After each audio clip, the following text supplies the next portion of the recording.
बिस्मिल्लाहिर्रहमानिर्रहीम, अस्सलाम वालेकुम। प्रोग्राम सच बोलो के साथ मैं हूं साकिब सलीम कुरैशी। आज के प्रोग्राम में एक बार फिर हम बात करेंगे मौजूदा इत्तेहादी हुकूमत की कारकर्दगी की। बात होगी इस वक्त साबिक army chief general Qamar Javed Bajwa साहब की, जो रिटायर हो चुके हैं और अब सुबकदोश हो चुके हैं, और नए आर्मी चीफ ने पाकिस्तान के 17वें आर्मी चीफ का हल्फ उठा लिया है। अब ये देख रहे हैं कि जो कमान की तब्दीली है वो भी हो चुकी है। पाकिस्तान में सियासी बहरान अपनी जगह पर है और अफवाज पाकिस्तान पर जितनी तनकीद इस नई तैनाती से पहले की गई है वो हमने नजर आती रही है। और ऐसे में सबसे बड़ा अहम किरदार रहा पाकिस्तान तहरीक इंसाफ के चेयरमैन इमरान खान साहब का।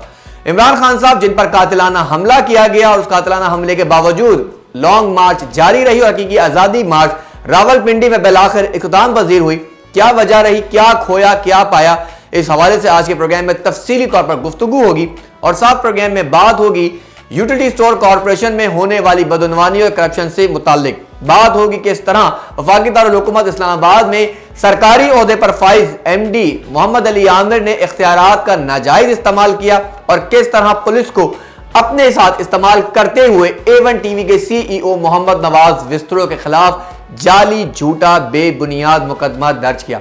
इन सब पर बात करने के लिए मेरे साथ मौजूद हैं पाकिस्तान तहरीक इंसाफ के सीनियर रहनुमा इमरान खान के देरीना साथी और तर्जुमान पंजाब हुकूमत इंजीनियर इफ्तिखार चौधरी साहब। चौधरी साहब, बहुत शुक्रिया आपका। बहुत शुक्रिया, thank you very much. Chaudhary साहब, सबसे पहले तो आपसे मैं शुरुआत करना चाहूंगा और बात होगी इस वक्त मौजूदा आर्मी चीफ की तैनाती के हवाले से। सैयद आसिम मुनीर साहब, जिन्होंने पाकिस्तान के 17वें आर्मी चीफ का जो है वो तैनाती पर इस वक्त कमान संभाल ली है, तो क्या कहिएगा कि आर्मी चीफ तो तैनात हो गए, लेकिन जो सवालात, जो एतराजात उठ रहे थे, क्या वो भी दम तोड़ गए? देखिए जी, ये तो कुछ बात है कि आसिम मुनीर साहब उनकी जगह नहीं है बाजवा साहब की। लेकिन आपने देखा होगा अब तो इंडेक्स जो है आपके पास सोशल मीडिया के बात आ जाती है। लोगों ने इतना खुशी का ऐलान किया है कि वो टॉप ट्रेंड बना गया अपना बाजवा साहब पे जाना। और ये क्या हुआ, ये मुल्क की ये बदनसीबी है कि जब हमारे आर्मी चीफ पहली बात तो ये है कि हम पड़ोसी मुल्क का मुकाबला करें, हर वक्त यही कहते रहते हैं इंडिया और ये और पाकिस्तान और वो, और वहां के जो आर्मी चीफ होते हैं उनकी नेट पे भी चल रही हैं वो किस तरह ट्रांसफर करते हैं। और हमारे यहाँ जनाब अली ऐसा जश्न मनाया जाता है कि बहुत बड़ा पाकिस्तान का एक बड़ा इवेंट बना लिएगा। एक बंदा रिटायर हो रहा है, दूसरा बंदा आ रहा है, उसके आराम से वो छड़ी बड़ी पता नहीं कौन सी कैन की बनी होती है और बड़ी हल्की होती है और ये होती है, उस छड़ी की तारीफ में भी इतने ज्यादा प्रोग्राम करती है। तो अपने आप को बहुत बंदा, मैं तो अपने आप को बड़ा हकीर समझता हूँ कि जब इस मुल्क वासी जो है, जो पढ़े लिखे लोग हैं, वो भी आज वो पुराने जमाने के लोगों की तरह चलते हैं। तो ठीक है, फौज ने हमारे यहाँ एक बनाया हुआ है एक हवा सा और लोगों के ज़हनों पे ये छाए हुए हैं। लेकिन मुझे ये मैं ये कहना चाहता हूँ कि इतना बड़ा जुल्म और इतनी बड़ी फासिज्म, और आप ये देखें कि 75 साल शख्स की जो है वो जनाब उसकी प्राइवेट वीडियो बनाई जाती है और पाकिस्तान के वजीर आजम जो है वो अपने ऑफिस में बैठ के बात नहीं कर सके। तो हम किस जगह रहते हैं कि ये कोई युगांडा और सोमालिया का दौर है? हम अपने आप को ये कहते हैं कि बड़े एडवांस हैं और हमारे पास एटमी कुव्वत है और फलाना। ये हमारी औकात है कि हमारे पाकिस्तान के वजीर कोई भी हो, शहबाज शरीफ हो या अपना हमारी पार्टी के चेयरमैन इमरान खान हो, उनकी बातें कौन रिकॉर्ड करे? भाई एक एक बात आप उनकी रिकॉर्ड हो रही है और फिर उसके बाद एक चल रही है रवश, एक फिल्म आ जाती है। खुदा के लिए इस फासिज्म से निकालें। मैं तो ये समझता हूँ कि ये गस्टापो दौर में जा रहे हैं। अब तो रशिया के वो उस जमाने में चले गए हैं जहाँ पे कम्युनिस्ट जो है वो क्या कहते हैं कि रशिया के वक्त वहां गया, क्या कहते हैं उसको, अमेरिका में, तो वहां जाकर उसने कहा की कैटलॉग बड़ी अच्छी गाड़ी है। उसने दूसरे ने कहा अच्छा ये तुमने कहा है, मैंने अपने कानों से सुना। एक दूसरे की ये तरीका कार है हमारा पाकिस्तान का। चलिए, ये तो जो आप बात कह रहे हैं ठीक है, ये आपका तज्जिया बिल्कुल अपनी जगह बतौर पार्टी सीनियर रहनुमा और एक सियासी शख्स के तौर पर भी देखा जाए तो यकीनी तौर पर ये आपका राइट है कि आप अपने अल्फाज का चुनाव क्या रखते हैं।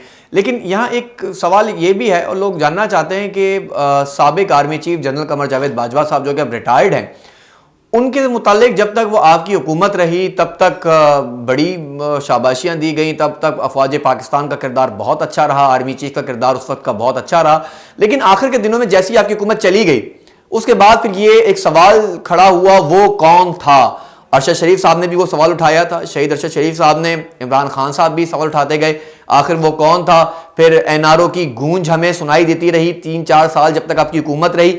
लेकिन आखिर में जो सूरत हाल अब सोशल मीडिया पे में नजर आ रही है, कहा जा रहा है कि एनआरओ तो बाजवा साहब ले गए, कहा जा रहा है कि जी जो ट्रेंड बनाए जा रहे हैं कि आर्मी चीफ के खिलाफ जितनी भी प्रोपेगेंडा किया गया सोशल मीडिया पर या लेफ्ट राइट, क्योंकि इमरान खान साहब तकरीर में भी करते रहे न्यूट्रल कह कहकर, तो उस वक्त के आर्मी चीफ ठीक थे। लेकिन जैसी आपकी हुकूमत गई आर्मी चीफ उस पर बुराई नजर आना शुरू हो गई। इसकी क्या वजह रही आपके नजदीक? शाकिब साहब इंसान है, इंसान अपनी सोच बदलता भी रहता है और अपने रवैयों से लोगों को मतलब जो जिस पे आप कॉन्फिडेंस करते हैं, जिसके आप एतमाद करते हैं, वही अगर आपका एतमाद को नुकसान पहुंचाएगा तो फिर तो ये होगा। अब ये थोड़ा ही है कि मतलब आप ये कह रहे हैं कि आर्मी चीफ ने तहरीक इंसाफ की जो चेयरमैन है इमरान खान साहब, वजीर आजम अगर मैं कहूं, उनके एतमाद को नुकसान पहुंचाया उस वक्त के? नुकसान पहुंचाया ये तो इमरान खान ने, और ये मकबूल जान के प्रोग्राम में भी कहा, बिल्कुल उन्होंने नुकसान पहुंचाया। अब देखें, जब हम ये कह रहे हैं कि भाई साइफर है और चीज है, वहां से गवर्नमेंट किसी और ने कराई है, बैरून ताकत ने, इम्पोर्टेड गवर्नमेंट ये लाई है, तो उसका तो हम सबूत देते हैं। ये मानते भी हैं कि लियाकत अली खान को कत्ल किया गया, रजीम चेंज हुई। ये मानते भी हैं जुल्फकार अली भुट्टो की रजीम चेंज हुई और किसिंजर ने कहा था। इसी तरह ये आज के दुनियावी बदमाश और दुनियावी खुदा आज से हुकूमतें बदल रहे हैं और आलाकार बनते हैं। इधर इनसे पूछ के जाओ कि हम रशिया जा रहे हैं, कहते हैं जी जाए रशिया, वहां वापसी क्या एक साजिश दाना बना बुन लिया जाता है। खुदा के बंदे यार, नहीं तो वैसे बतौर क्या बात करें, मैं तो इन बातों पे यकीन करें कि छोटा महसूस करता हूं कि जब तो चौधरी साहब वैसे क्या जरूरत पड़ी कि उस वक्त के आर्मी चीफ से पूछे जाना पड़ा? मतलब क्या इस मुल्क का वजीर आजम इतना बाख्तियार नहीं है कि वो किसी मुल्क का दौरा करने अपनी मर्जी से करे, मुल्क की माशी सूरत हाल को देखते हुए? तो इसमें इजाजत आपने कहा कि लेके गए, इजाजत का मतलब क्या है, समझाएंगे जरा? जनाब साकिब साहब, वो फवाद चौधरी बड़ी जबरदस्त, जो आपको पता ही है हुकूमतें किसकी होती हैं। वहाँ जब FIR में दर्ज हो रही थी तो कहते तो आप कहीं बाहर के मुल्क से आए हो, आप कहीं कौन हुकूमत चलाता है? यार पाकिस्तान की हुकूमत जो है वो ये हाथी के दांत है चलाता। वो क्या कहता है कि वो अजब ज़ुकात मेरे, ये है अजब निजाम मेरे मुल्क का। वो ज़ुकात के बारे में ज़ियाउल हक कासमी का शेर है कि अजब निजाम है मेरे मुल्क का, इसे काटता कोई और है, इसे बांटता कोई और है। ये तो ज़कात के निजाम में भी इस मुल्क के ऐसे ही चलता है और ये कोई फन्ने खानी बात नहीं है। मैं साफ सी बात करता हूँ, कौन कहता है कि फौज के बगैर पाकिस्तानी सियासतदान चलते हैं? बताएं मुझे, ज़ियाउल हक के जो था वो उनका परखुरदार नवाज शरीफ, क्या वो नहीं करता था? जब उसने थोड़ा सा पलटा खाया तो जनाब हुकूमतें बदल जाती है और पता चलता है कि उसने अगर त्यारा हुआ किया था और ये किया था वो किया था। इस मुल्क की बदकिस्मती सबसे बड़ी ये है कि ये सियासतदान जो है बार बार जूते खाते हैं, ठीक है, बार बार इनको मारे जाते हैं, इनको नंगा किया जाता है और फिर जनाब अली ये एक दूसरे के खिलाफ होते हैं और फिर उसी की तार के लौटे से दुआ लेने चले जाते हैं जिसकी वजह से वो बीमार हुए। अच्छा, एक मैं प्रोग्राम को थोड़ा सा आगे बढ़ाना चाहूँगा, इससे मुताल्लिक आखिरी सवाल आपसे करना चाहूँगा क्योंकि फिर मैंने आगे भी जाना है इस टॉपिक को लेकर। अब क्योंकि हमने देखा कि जब नवाज शरीफ की हुकूमत गई, नवाज शरीफ साहब मुल्क से बाहर चले गए और हमने देखा जहां जहां ये जाते रहे वहां उनको मायूसी का सामना करना पड़ा, और तहरीक इंसाफ के जो कारकुनान मुल्क भर में, दुनिया भर में जहां जहां मौजूद रहे, उन्होंने बड़ा टफ टाइम दिया। अब क्योंकि बाजवा साहब भी रिटायर हो गए, उनके खिलाफ बड़ी कैंपेन सोशल मीडिया पे इस वक्त भी जारी है, तो क्या तहरीक इंसाफ के कारकुनान ये दुनिया में कहीं भी चले जाएं, क्या इस तरह के कोई एग्जाम्पल तो सेट नहीं करेंगे कि आर्मी चीफ के लिए उनके जो कारकुनान तहरीक इंसाफ के हैं वो कोई इस तरह का प्रोटेस्ट, इस तरह के अल्फाज, इस तरह की चीजें इस्तेमाल करें? ये तो फिर बड़ा गलत इमेज जाएगा दुनिया भर में। गलत क्या इमेज जाएगा? पूरी दुनिया ने, जर्मन के असेंबली में भी ये बात हुई थी कि इसके ऊपर क्यों खर्च किया गया, पता नहीं यूरो कितने, ये बदनाम तो हो चुके हैं पूरे मुल्क क्या पूरा देश। और शहबाज शरीफ एक दफा नहीं कहता था इनने हमें पाकिस्तान में तो बदनाम किया ही था, इससे बाहर भी बदनाम कर दिया। भाई माल आते हैं, आपके आगे आता, मुझे इसे बताएं कि आज कोई एक काम भी गलत करेगा, कोई ब्लैक करेगा, कोई मुल्क को लूटेगा, तो लोग मोहल्लों में रहने वाले एक ये नहीं कहते कि ये फलां शख्स का पोता है जिसने ये काम बुरा किया था। ये हमारे गांव में कई दफा केस हुआ कि भी पता चला पुराना जनाब अली एक फलाना मेरा सन ने ये केस किया था, उसके तीसरी नस्ल को कहा जाता है ये फलां मेरा सन का बेटा है जिसने फलां काम किया था। ठीक है, ये तो इनको आगे आ जाएंगे। ये तो अगर सऊदी अरब में चुप रहेंगे लोग तो बाहर जहाँ पे फिरेंगे जाएंगे वहां तो नहीं सिक्योरिटी होती, तो वहां मिलेंगे। ये तहरीक इंसाफ का बिल्कुल कोई कारकुन हम आज तक नहीं कहा कि इनको ओए ओए करो। ये तो नईम बुखारी ने कहा था कि ये जहां जाएंगे इनको लानत इनके ऊपर बरसेगी, तो इनको भी ऊपर भी बरसेगी। ये जाएगा बाजवा साहब तो क्या समझते हैं कि ये कहीं भी जाए, अगर फॉर एग्जाम्पल वो कहते हैं बेल्जियम जाएंगे तो बेल्जियम में 22,000 पाकिस्तानी रहते हैं, तो इनको आके सलूट करेंगे, वहां पे जाके कहेंगे कि भाई आप आ गए। ये जो लुट खाया माल खाया वो उनको सामने आएगा।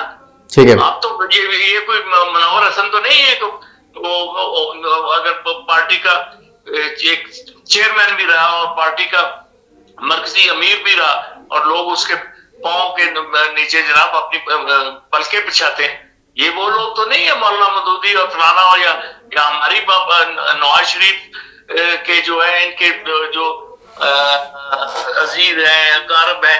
अब क्या इनको कहते हैं, बेचारे चल रहे होते सीधा सीधा गोंगलू है, अब क्या बात करेंगे आप, $1,000,000 ये वो सब ले लें, ये तो उसी एक चीज के पीछे ही उनकी इज्जत खाक में मिल जाएगी। अच्छा, सच हम बोलते हैं तो हमें भी फिर उठा लिया जाता है, मुकदमात बनाए जाते हैं। मैं आज एक सवाल करना चाह रहा हूं आपसे, क्योंकि ये सवाल मैं करना चाहता जरूर हूं, लेकिन ये सवाल शायद 22 करोड़ 23 करोड़ पाकिस्तानियों का भी है। आपकी हुकूमत रही है 3-3.5 साल, आपकी हुकूमत रही है, कोई ऐसा कानून क्यों नहीं बनाया कि पाकिस्तान अगर सिक्योर मुल्क रिटायर्ड जर्नैलों के लिए नहीं है, रिटायर्ड जजेस के लिए नहीं है, रिटायर्ड सियासतदानों के लिए नहीं है, तो एक पाकिस्तानियों के लिए जो यहां खून बहा रहे हैं उनके लिए यह मुल्क महफूज कैसे हो सकता है कि जब भी कोई जर्नैल रिटायर्ड होता है, कोई जज रिटायर होता है, सियासतदान बीमार होता है, मुल्क से बाहर चला जाता है, आप लोगों ने कोई कानून साजी ऐसी क्यों नहीं की कि कोई भी रिटायर्ड अफसर वो पाकिस्तान से ना जाए सिक्योरिटी का बहाना बना करके? क्यों कर यहां पर आप रहते हैं, तनख्वाहें यहां से लेते हैं, सर्विस यहां पे करते हैं और रिटायर होते ही आपको मुल्क से बाहर जाना होता है बिकॉज ऑफ सिक्योरिटी इशू। तो दुनिया में कहीं भी जाएंगे वहां सिक्योरिटी फराहम होती है, मुल्क में सिक्योरिटी नहीं। आप लोगों ने यह कानून क्यों नहीं बनाया या आगे बनाने का इरादा रखते हैं?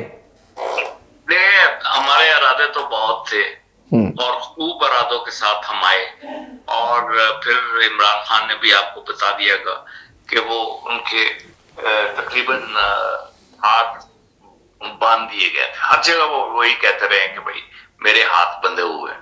अब आपके सामने ही है कि छोटी सी क्या कहते हैं उसको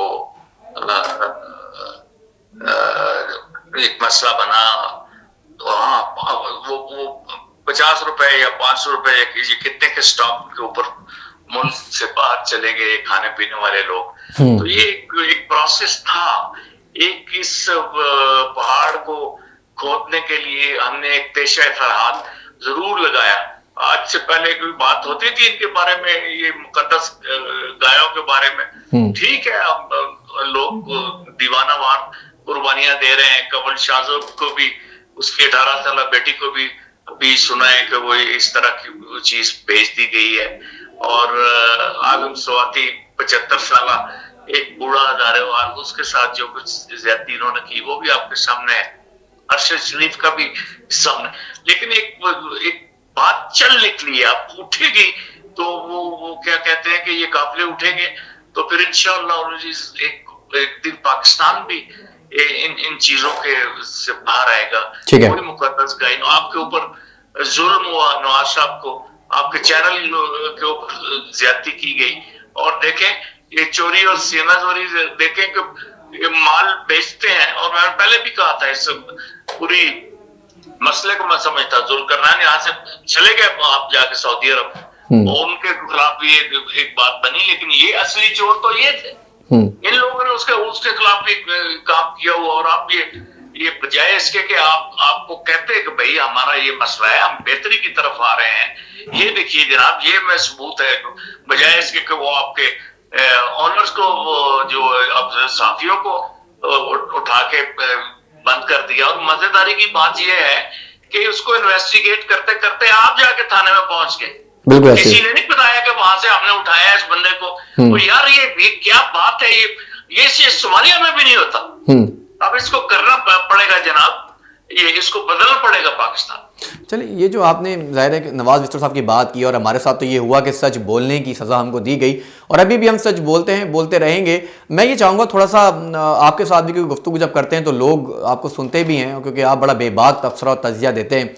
मौजूदा हुकूमत की कारकर्दगी पर आने से पहले कुछ सवालात आपकी तरफ भी उठ रहे हैं। इमरान खान साहब ने एक लॉन्ग मार्च, हकीकी मार जो है वो लाहौर से शुरू की, पंजाब से, और पंजाब में आके आखिर रावलपिंडी में वो ख़िताम पजीर हुई, और आखिर में ऐलान कर दिया असम्बलियाँ तहलील कर देंगे।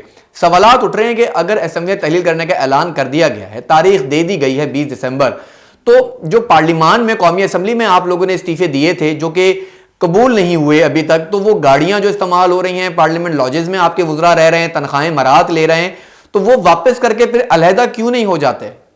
वजह क्या है सर? ये रियाज फतेहाना साहब ने इसका मुकम्मल जवाब दिया था। ये राना साहब ने अपनी प्रेस कॉन्फ्रेंस में दोबारा उठाया है।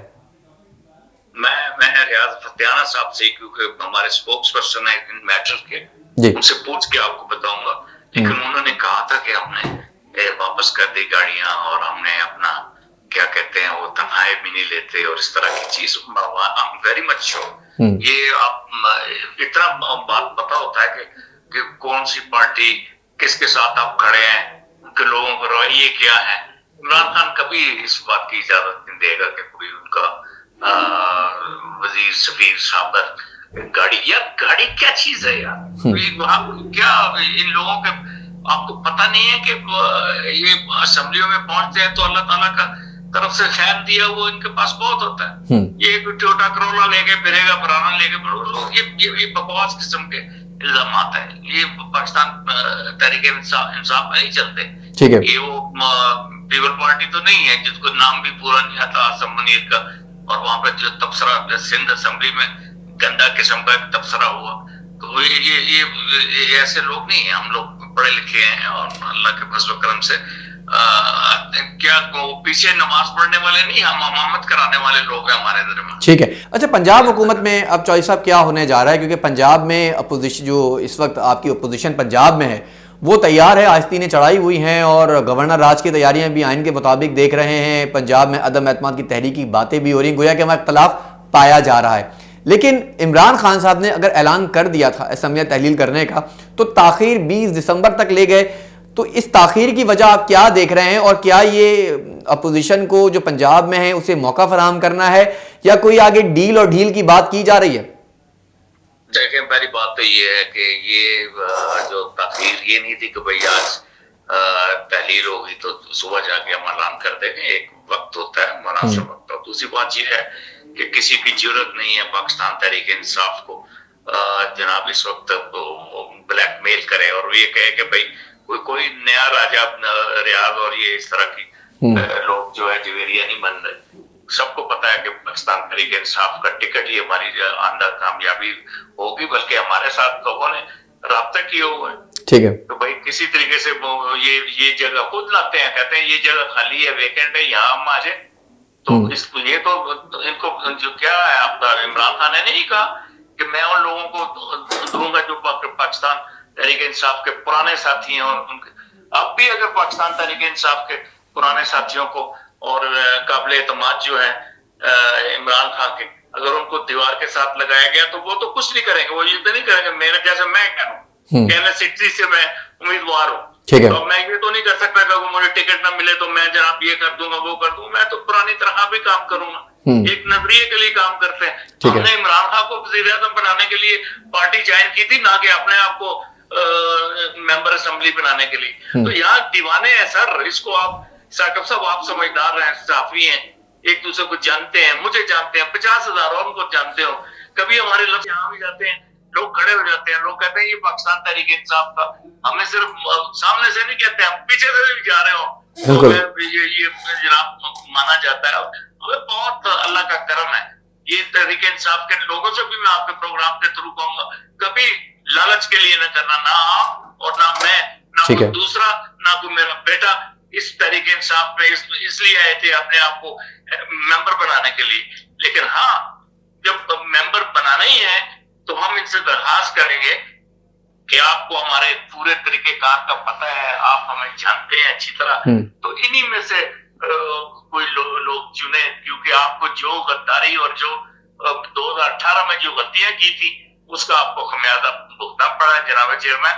और हम तो फिर वही है कि वो पहले वो बात कर चुका हूँ, हम तो पुरानी तरह पे काम करेंगे, लेकिन आपको मशवरा जरूर देंगे, बात जरूर करेंगे, आपके सामने खड़े होकर बात करेंगे, तरीके से बात करेंगे, ठीक है, लेकिन ये लालच नहीं होगा। चलिए, एक आखिरी सवाल इफ्तिखार साहब, आपका मैंने बहुत वक्त लिया, ये फरमाइएगा कि अब क्योंकि इलेक्शन की तारीखों का मुतालबा था तहरीक इंसाफ का जो रावलपिंडी में आके ख़त्म पजीर हुआ, और गोया कि जलसे जुलूस, आज़ादी मार्च, हकीकी मार्च, जो भी नाम दिया जाए, इमरान खान साहब को उसमें गोलियां भी लगीं, सारा कुछ कौम के सामने, लेकिन जो मेन मुतालबा था, और इमरान खान साहब ने अपने रावलपिंडी के जो आखिरी जलसा था उसमें यह बात भी कही कि मैं आने का मकसद आज ये था कि मैं हुकूमत पर मज़ीद प्रेशर डाल सकूं, इंतखाबात की तारीख ले सकूं। गोया कि हुकूमत उस प्रेशर में नहीं आई। अब तारीख का ऐलान ताहाल नहीं हो रहा, असम्बलियों की तहलील होने का आप जवाब दे चुके हैं, अगला लाए अमल क्या होगा? अगर क्योंकि अब ये साल ख़त्म होने को ही है, नज़र तो यही आ रहा है कि अब इंतखाबात कबल वक्त नहीं होंगे, वक्त पे ही होंगे, तो ये 6-7 महीने का जो गैप है, क्योंकि लास्ट अक्टूबर नवंबर में जाके अक्टूबर तक होने ही है, तो ये जो गैप है, क्या इसमें इमरान खान साहब खामोशी इख्तियार किए रखेंगे या पंजाब और केपी के असम्बली पर मजीद कार्ड खेला जाएगा? जी जनाब, इस हमारे चेयरमैन इमरान खान साहब ने जो फैसला किया है, इस फैसले की इज्जत में ये आएंगे, ये फंस करेंगे, ये चूहा कहाँ भागेगा, ये इंशाल्लाह एक दिन अभी जो इसी तरह का जो इकदाम किया हुआ है इसके काबू में आएगा। ये चीज जितना मर्जी करते रहे राना सनाउल्लाह, वो कहाँ गायब हो गया जो अपने आप को समझता था कि मैं इस पाकिस्तान का एक वाद फिरौन नहीं हूँ। और इन लोगों को ये समझ आनी चाहिए कि इमरान खान वो अपना जो पत्ता खेलता है, जैसे उन्होंने कहा था ना कि मैं अपनी चीजें किसी को भी जाहिर नहीं करता, और आज ये वक्त आ गया, वो हमारे स्पोक्स पर्सन है, हमारे सीनियर लीडर है, वो आज जैसे कहा था, ये दाएं जाए या बाएं जाए, ये आगे इनके सामने खड्डा है और पीछे खाई है, और ये दोनों में गिरेंगे, या खड्डे में गिरेंगे या खाई में गिरेंगे, हमें पता होगी इंशाल्लाह। इंशाल्लाह। चलें, बहुत शुक्रिया इंजीनियर इफ्तिखार चौधरी, तर्जुमान पंजाब हुकूमत, इमरान खान के देर साथी टेलीफोन लाइन पे हमारे साथ मौजूद थे, आपका बहुत शुक्रिया। प्रोग्राम में आज हमने इसी हवाले से बात की और जानने की कोशिश की कि तहरीक इंसाफ क्या करने जा रही है, इमरान खान साहब का अगला लाए अमल क्या है, और नज़र तो यही आ रहा है कि इलेक्शन की तारीख के जो मुतालबे, जो दावे और जो बार बार मुतालबात किए गए थे, इत्तेहादी हुकूमत इस वक्त इस पर खामोश है और उसने खामोशी साधी हुई है।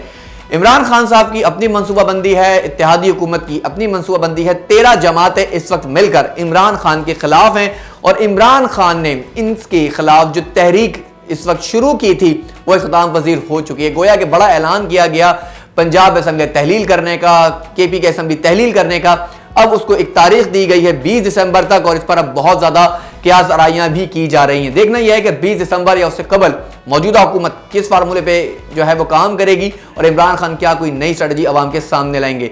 लेकिन सबसे ज़्यादा ज़रूरी है महंगाई, और महंगाई में पिसी अवाम जो बार बार सवाल कर रही है कि सियासतदानों की इस लड़ाई में अगर नुकसान हो रहा है तो वो मईशत का, वो मुल्क का, वो कौम का। अपने दोस्तों का बहुत ख्याल रखिए। अल्लाह निगहबान।